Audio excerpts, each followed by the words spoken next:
Hello बच्चों, आज हम लोग का एक इम्पोर्टेंट टॉपिक है सांप के बारे में। कौन चीज के बारे में? सांप के बारे में। हमारे समाज में सांप का मुद्दा एक बहुत ही बड़ा मुद्दा है, क्योंकि अक्सर इंसान को सांप काट लेता है जिससे इंसान की मृत्यु हो जाती है। तो आज हम लोग इस वीडियो में देखेंगे कि कौन सा सांप काटने से हम लोग डेथ कर जाते हैं, मर जाते हैं, या कौन सा सांप काटने से हम लोग की मृत्यु नहीं होती है।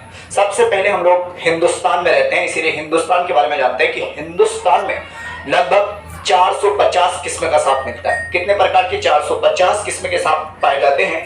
लेकिन ये 450 प्रकार के सांप में केवल 10 प्रकार का ही सांप जहरीला होता है। कितना प्रकार का? 10 प्रकार का सांप ही जहरीला होता है।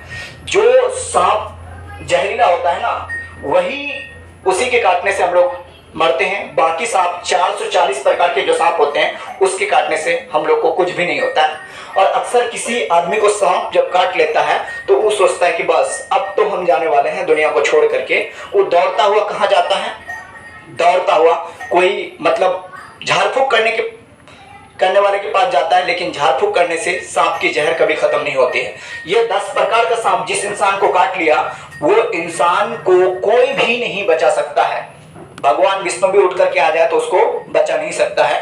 लेकिन ये 450 में सिर्फ 10 सांप ही जहरीला होता है, 440 किस्म का सांप जहरीला नहीं होता है। तो अक्सर हम लोग को सांप जब काटता है तो अगर ये 440 प्रकार का सांप जो काट लिया तो उसको काटने से तो ऐसे भी इंसान मरता नहीं है, तो काटने से वो चले जाता है झाड़ फूक करने वाले के पास। जब झाड़ फूक करने वाला कुछ झाड़ दिया, फूक दिया, वो ठीक हो गया, तो आदमी सोचता है कि नहीं, झाड़ने से इस इंसान की मृत्यु नहीं हुई। लेकिन ऐसा गलत फहमी में आप लोग मत जिए, क्योंकि ये 10 प्रकार के सांप अगर जिस इंसान को काट लिया उसको कोई भी नहीं बचा सकता है।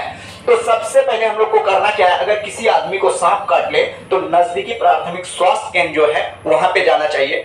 अगर सांप काटेगा तो वो इंसान को लगेगा एंटी वेनम इंजेक्शन। क्या लगेगा?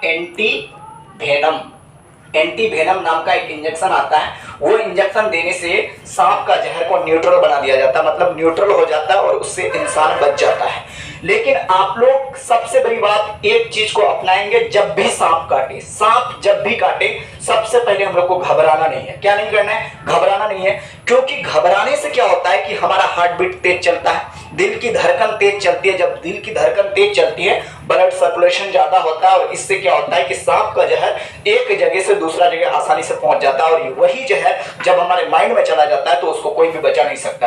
और आप लोग एक चीज का ध्यान रखेंगे, कितनों भी जहरीला सांप काट ले वो इंसान 4 घंटा तक जिंदा रह सकता है। कितना घंटा तक? 4 घंटा तक। अगर उसका हार्ट बीट तेज नहीं हुआ हो, उसका धड़कन तेज नहीं हुआ हो, तो वो 4 घंटा तक जिंदा रह सकता है। और 4 घंटा के अंदर में हम लोग कोई भी जिला मुख्यालय का जो सदर अस्पताल है उसमें जाके एंटी वेनम इंजेक्शन लगा सकते हैं। आप लोग ये गलत फहमी में कभी मत जिए कि झाड़ फूक करने के वाले के पास जाएंगे तो आराम से ये चीज छूट जाएगा या फिर हम लोग की मौत नहीं होगी। ऐसा गलत फहमी में मत जिए, क्योंकि 440 किस्म का जो सांप काटता है उससे इंसान की मौत नहीं होती है। ये 10 प्रकार का सांप जब काटता है तो इससे इंसान की मृत्यु हो जाती है। और जब आप झाड़ फूक करने वाले के पास लेके जाएंगे, ये 10 किस्म का अगर सांप काट लिया, मर गया आदमी, तो वो क्या बोलेगा कि आप मेरे पास आने के लिए लेट कर दी, काश सवेरे आके आदमी को मरने नहीं देते। लेकिन ऐसा कुछ भी नहीं है। ये 10 प्रकार का सांप काटेगा, सिर्फ जिला मुख्यालय में सदर अस्पताल जा करके आप एंटी वेनम इंजेक्शन लगाइए, तभी इससे बचत कर सकते हैं हम लोग। Thank you.